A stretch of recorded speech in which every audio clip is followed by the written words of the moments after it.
창세기 47장 27절부터 48장 7절까지의 말씀으로 큐티인 제목은 약속의 땅을 잊지 않는 야곱입니다.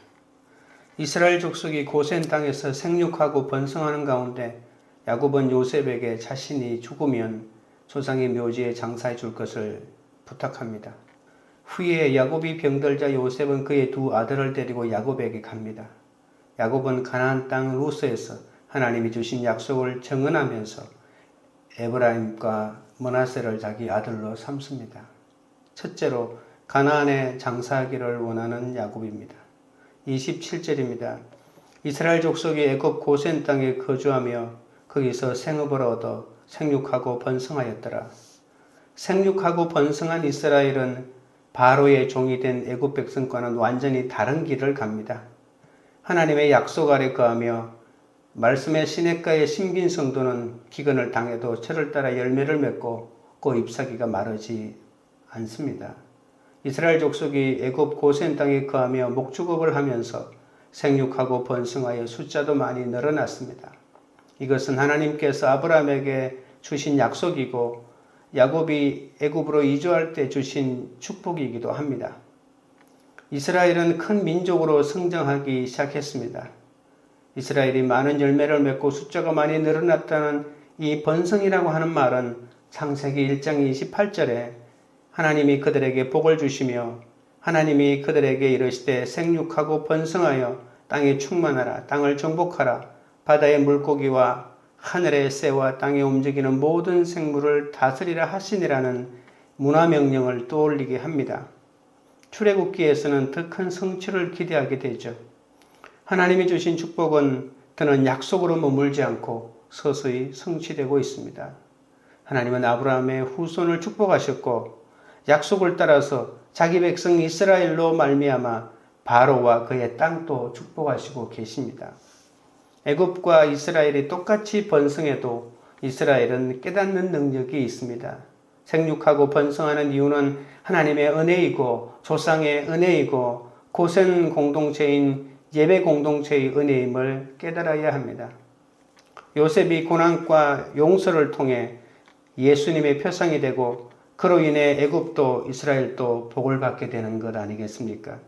요셉처럼 확실한 체험을 가진 믿음의 사람이 복 있는 사람이고 이런 믿음의 사람이 모인 예배 공동체가 복을 누리는 천국입니다. 지혜로운 지도자는 본성이 하나님 한 분으로만 온다는 것을 분별하고 하나님의 약속 가운데 계획하신 축복을 선택해야 합니다. 요셉은 하나님의 계획을 믿고 그것을 관리하는 자신의 기술을 통해 이 지혜의 본보기가 되었습니다. 하나님께서 그 땅의 경계를 당신의 뜻에 맞게 주권적으로 통치한다는 것을 알았던 것이죠. 그래서 하나님의 백성을 다스리는 왕과 통치자의 모범이 될 수 있습니다. 지혜는 모든 통치자에게 필요한 것이지만 위로부터 오는 지혜는 하나님 중심의 관리자에게는 반드시 요구되는 것입니다. 영적 지도자가 하나님의 백성을 약속의 성취 안에서 축복의 장소로 인도하기 위해서는 이 하나님의 지혜가 있어야 합니다. 지도자는 과거에 하나님께서 행하신 일들을 잊어서는 안 됩니다. 그 안에서 하나님 축복의 계획이 어떻게 성취되고 있는지를 볼 수 있기 때문이죠. 지도자는 하나님의 백성을 둘러싸고 있는 세상을 무시해서도 안 됩니다. 하나님의 백성은 먼저 이 세상 안에서 번성해야 하고 그 결과 잃어버린 세상에 복을 가져다 주는 사람이 되어야 합니다. 28절 29절입니다. 야곱이 애굽 땅에 17년을 거주하였으니 그의 나이가 147세라. 이스라엘이 죽을 날이 가까움에 그의 아들 요셉을 불러 그에게 이르되 이제 내가 내게 은혜를 입었거든 청하노니 내 손을 내 허벅지 아래에 넣고 인애와 성실함으로 내게 행하여 애굽에 나를 장사하지 아니하도록 하라. 예배 공동체가 중요한 이유는 환경에 장사가 없기 때문입니다. 야곱이 애굽 땅에 17년을 거하며 흉년이 끝났어도 가나안에 돌아가지 않았습니다. 야곱도 되었다 함이 없어서 이스라엘과 야곱을 왔다 갔다 하며 하나님이 원하시는 거룩의 양에 겨우 턱걸이 하면서 가고 있는 것입니다. 번성한 애굽에서 그대로 살고 싶을 때는 야곱이고 하나님의 약속을 기억하며 유언을 할 때는 이스라엘로 바뀌는 것이죠. 요셉의 통치가 계속되고 가족이 하나 되고 경제적으로 풍요한데 누가 이 땅을 떠나겠습니까? 이스라엘이 생육하고 번성할 때는 애굽을 떠나지 못하다가 400년 후에 요셉을 알지 못하는 새 왕이 일어나 학대를 하니 겨우 떠나게 되는 것입니다. 30절 31절입니다. 내가 조상들과 함께 눕거든 너는 나를 애굽에서 메어다가 조상의 묘지에 장사하라. 요셉이 이르되 내가 아버지의 말씀대로 행하리이다. 야곱이 또 이르되 내게 맹세하라 하매 그가 맹세하니 이스라엘이 침상머리에서 하나님께 경배하니라. 이 세상이 다가 아니고 천국은 반드시 있습니다. 외적으로는 편히 눈 감을 수 있는 환경이지만 야곱에게는 장사 지내는 것이 문제였습니다. 애굽의 장래 문화대로 화려하게 치를 수 있는데도 애굽에 장사하지 말고 조상들이 묻힌 가나안 땅 선영에 장사하라고 합니다. 야곱은 자손들이 애굽에서 성공하는 것을 보았지만 임종을 앞둔 야곱은 자신의 유고를 애굽이 아닌 헤브론 막벨라굴에 묻어달라고 요청함으로써 자신의 영적 나침판을 가나안 땅을 향해 고정합니다. 이 땅의 수고를 마치고 광명한 천국을 사모하게 된 야곱이 가나안 땅을 기업으로 주신다는 하나님의 약속을 끝까지 붙들고 있는 것이죠. 가나안 막벨라굴 선영에 묻혀서 자손들이 오가며 약속의 땅을 기억하게 하는 겁니다. 하나님은 4대 만에 돌아오리라 하셨기에 약속이 당대에는 이루어지지 않는다는 것을 알았습니다. 내 가족의 구원이 당대에 이루어지지 않아도 내가 갈 천국에 너도 반드시 와야 한다고 약속의 땅을 기억하게 하는 유언을 해야 한다는 겁니다. 본영을 이룬 이방 땅에 묻지 말고 약속의 땅에 묻어달라는 아버지의 요청에 요셉은 자신의 손을 아버지 야곱의 허벅지 아래 넣어 맹세합니다. 야곱의 약속의 땅에 대한 믿음이 얼마나 간절하였는지를 잘 보여주는 대목이죠.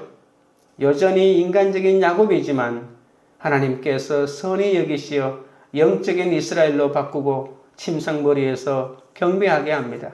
내 가족, 내 자녀의 구원이 억지로 되는 것이 아니지만 그런데도 맹세를 지켜야 합니다. 사람이 마음에 믿어 의에 이르고 입으로 시인하여 구원에 이른다고 하십니다. 부족해도 영접기도를 하고 입으로 시인한 것을 천국 갈 때까지 기억하게 해야 합니다. 야곱이 약속의 땅 가나안을 바라보며 유언을 한 것처럼 구원받고 반드시 천국에서 만나자고 하는 것이 가족에게 영생을 선물하는 사랑의 유언 아니겠습니까? 나그네로 험악한 세월을 보낸 야곱은 그는 세상 부귀영화의 마음을 뺏기지 않고 약속의 땅 가나안을 애굽의 모든 보화보다 더 사모하게 됩니다. 야곱은 눈앞의 이익보다 주님의 약속이 먼저라는 것을 몸소 잘 보여주고 있습니다. 적용 질문 드립니다. 나는 어디에 장사되길 원합니까? 가족과 이웃에게 무슨 요청을 하고 어떤 맹세를 시킵니까? 둘째는 하나님의 약속을 증언하는 야곱입니다. 1절 2절입니다. 이 일 후에 어떤 사람이 요셉에게 말하기를 내 아버지가 병들었다 하므로 그가 곧 두 아들 므낫세와 에브라임과 함께 이르니 어떤 사람이 야곱에게 말하되 내 아들 요셉이 내게 왔다 하며 이스라엘이 힘을 내어 침상에 앉아 임종에 도달한 험악한 세월을 살아온 야곱의 병세가 요셉에게 알려지자 요셉은 아버지로부터 유언과 같은 축복을 받게 하려고 두 아들을 데리고 야곱에게 달려갑니다. 아버지의 유언 축복이 후손의 미래를 결정짓는 예언적인 힘이 있다고 믿어지던 시대였기 때문에 아버지의 축복을 듣는 것은 대단히 중요한 일이었습니다. 요셉은 애굽 아내에게서 난 두 아들이 언약 백성에 들어가기를 원했습니다. 야곱은 요셉이 자기 침상에 찾아왔다는 말을 듣고 힘을 내어 그를 맞이합니다. 요셉을 특별히 사랑하니 병든 중에도 온 힘을 다해 침상에 앉아 특별 대우를 해주는 것이죠. 병든 야곱은 그들을 축복하고자 힘을 내어 침상에 앉았습니다. 임종 순간에 야곱은 아브라함의 약속을 요셉에게 상속합니다. 야곱은 베델에서 그에게 나타나신 전능한 하나님께서 주신 복을 회상하며 이 복을 요셉에게 넘겨주고 있는 것입니다. 3절 4절입니다. 요셉에게 이르되 이전에 가나안 땅 루스에서 전능하신 하나님이 내게 나타나사 복을 주시며 내게 이르시되 내가 너로 생육하고 번성하게 하여 내게서 많은 백성이 나게 하고 내가 이 땅을 내 후손에게 주어 영원한 소유가 되게 하리라 하셨느니라.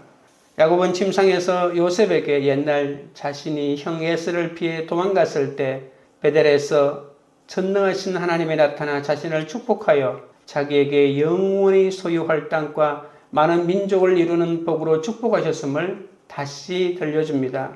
하나님은 야곱에게 많은 열매를 맺고 수가 불어나고 많은 민족을 만들겠다고 하시는 것이죠. 이 언약은 아브라함의 언약이면서 더 거슬러 올라가면 창조 시에 하나님이 주신 명령이기도 합니다. 이 축복의 말씀은 출애굽기 1장 7절에서 이 민족이 애굽에서 체류하는 동안 얼마나 번성했는지를 잘 보여주지 않습니까? 그 축복의 약속은 야곱이 험한 인생 여정을 살아가는 동안 큰 힘과 소망을 주었습니다. 야곱은 자신을 날 때부터 기르시고 모든 환난에서 건져주신 하나님께서 요셉에게 장자의 복을 내려주시기를 기도하고 있습니다. 하나님께서 만나주신 베델의 체험을 이야기하며 땅과 후손의 축복을 해주는 것이죠.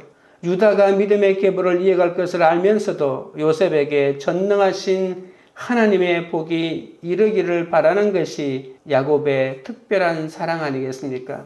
아브라함의 하나님, 이삭의 하나님, 야곱의 하나님과 같이 요셉의 하나님으로 불리기를 기도하고 있습니다. 요셉 지파가 받은 복은 이스라엘의 나머지 족속이 받는 번영과 복의 대명사로 에브라임과 므낫세를 말할 날이 곧 올 것입니다. 마음이 하나님의 약속으로 가득 차 있는 야곱은 자신의 고생땀이 아닌 하나님의 약속만을 정언합니다. 그는 자신이 축복할 수 있는 근거가 오직 하나님의 약속과 축복에 있음을 믿었다는 것이죠. 적용 질문 드립니다. 내 마음은 지금 무엇으로 가득 차 있습니까? 내가 가족에게 이야기해 주어야 할 하나님의 약속은 무엇입니까? 셋째는 특별한 사랑을 내려놓는 야곱입니다. 5절 6절입니다. 내가 애굽으로 와서 내게 이르기 전에 애굽에서 내가 낳은 두 아들 에브라임과 므낫세는 내 것이라. 르우벤과 시므온처럼 내 것이 될 것이라. 이들 후에 내 소생은 내 것이 될 것이며 그들의 유산은 그들의 형의 이름으로 함께 받으리라. 야곱이 요셉의 아들 에브라임과 므낫세를 자기 아들로 삼겠다고 공표합니다.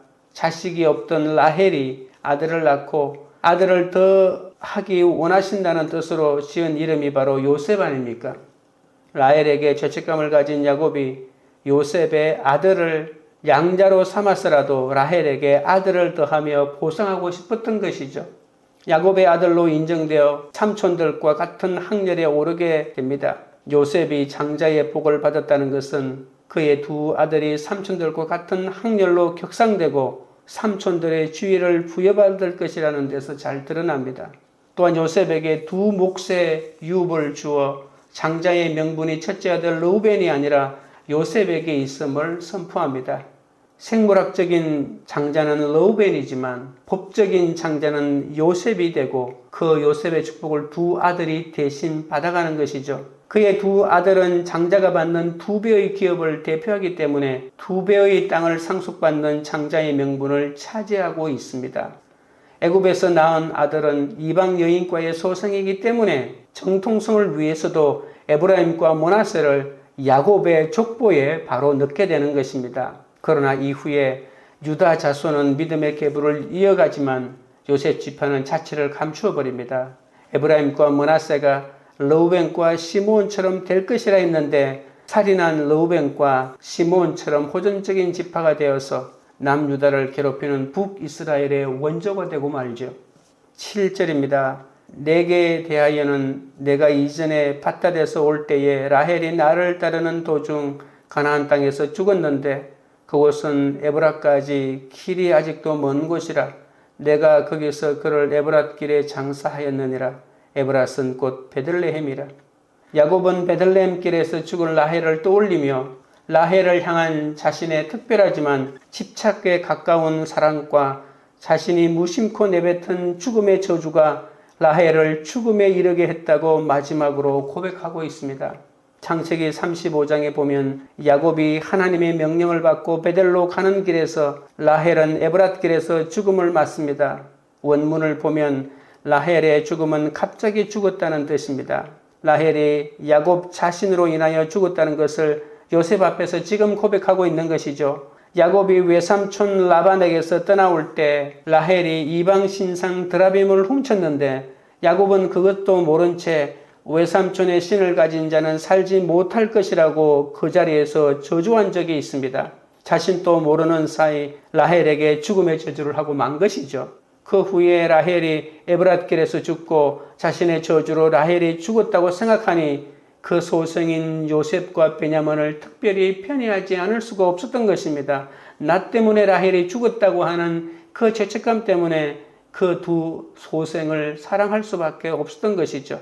야곱이 라헬을 특별히 사랑했지만 라헬 때문에 일을 더하고 자식을 못 낳는다고 속이 상하고 자기도 모르게 죽음의 저주까지 하면서 나도 힘들고 상대방도 죽이는 파괴적인 사랑을 그가 하고 말지 않았습니까? 왜 마지막 유언에서 라헬의 죽음을 이야기할까요?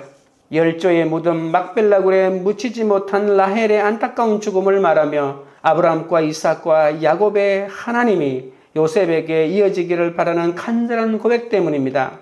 야곱이 라헬을 사랑하고 그 소생 요셉과 베냐민을 특별히 사랑했지만 그것 때문에 기쁜 인생을 산 것이 아니라 그의 인생이 얼마나 힘들었습니까? 내가 특별히 자녀를 사랑하고 가족을 사랑해도 인간의 사랑은 아무것도 남지 않는다는 것을 명심해야 합니다. 내 죄를 인정하는 마지막 고백으로 믿음의 역사를 알리는 것이 하나님의 사랑을 전하는 최선의 사랑임을 우리가 알아야 할 것입니다. 적용 질문 드립니다. 나의 특별하지만 집착적인 사랑 때문에 가족이나 지체가 고통받는 일은 무엇입니까? 부모로서 자녀에게 고백해야 할 나의 죄와 연약함은 무엇입니까? 기도드리겠습니다. 하나님 아버지, 나그네로 험악한 세월을 보낸 야곱은 들은 세상 부귀영화의 마음을 빼앗기지 않고 약속의 땅 가나안을 애굽의 모든 부하보다 사모하였습니다. 그러나 저는 하나님 약속의 위대함을 알지 못하여 주님의 약속보다 눈앞의 이익을 따라간 적이 너무 많사오니 용서하여 주시옵소서. 화려한 애굽이 아니라 매장지밖에 없는 가나안에 자신을 장사하라고 청한 야곱처럼 저도 하나님의 약속을 붙잡고 하늘 본향을 사모하게 하여 주시옵소서. 마음이 하나님의 약속으로 가득 차 있는 야곱은 자신의 고생땀이 아닌 하나님의 약속만을 증언하였습니다. 저의 축복의 근거가 내가 가진 재물이 아니라 오직 하나님의 약속과 축복에 있음을 깨닫게 하여 주시옵소서. 야곱이 라헬을 사랑하고 그 소생 요셉과 베냐민을 특별히 사랑했지만 그들 때문에 기쁜 인생을 산 것이 아니라 인생이 참으로 힘들었다고 합니다. 제가 특별히 자녀를 사랑하고 가족을 사랑해도 인간적인 사랑만 한다면 아무것도 남지 않는다는 것을 잊지 않게 하여 주옵소서. 오히려 내 죄를 인정하는 마지막 고백으로 믿음의 역사를 알리는 것이 하나님의 사랑을 전하는 최선의 사랑임을 잊지 않게 하여 주옵소서. 저의 고난이 아니라 오직 하나님의 약속만을 증언하고 나의 죄와 연약함을 고백함으로 가족에게 믿음의 유선을 물려줄 수 있도록 역사하여 주시옵소서. 광교우리들 교회가 본영을 이룬 이방 땅에 장사되길 바라지 않고 영원한 천국을 바라보는 공동체가 되게 하옵소서. 각자가 하나님이 가정에 허락하신 하나님의 약속을 전해주며 믿음의 가정으로 세워지게 하여 주옵소서. 가족을 사랑하되 집착하는 사랑 때문에 가족과 지체가 오히려 고통받지 않게 하시고 부모로서 자녀에게, 교사로서 학생에게, 가르치는 자로서 가르침을 받는 자들에게 자신의 죄와 연약함을 고백함으로 하나님의 사랑을 전하여 사람을 구원하고 세상을 구원하는 그런 공동체, 그런 교회가 되도록 역사하여 주시옵소서. 예수님의 이름으로 기도드리옵나이다. 아멘.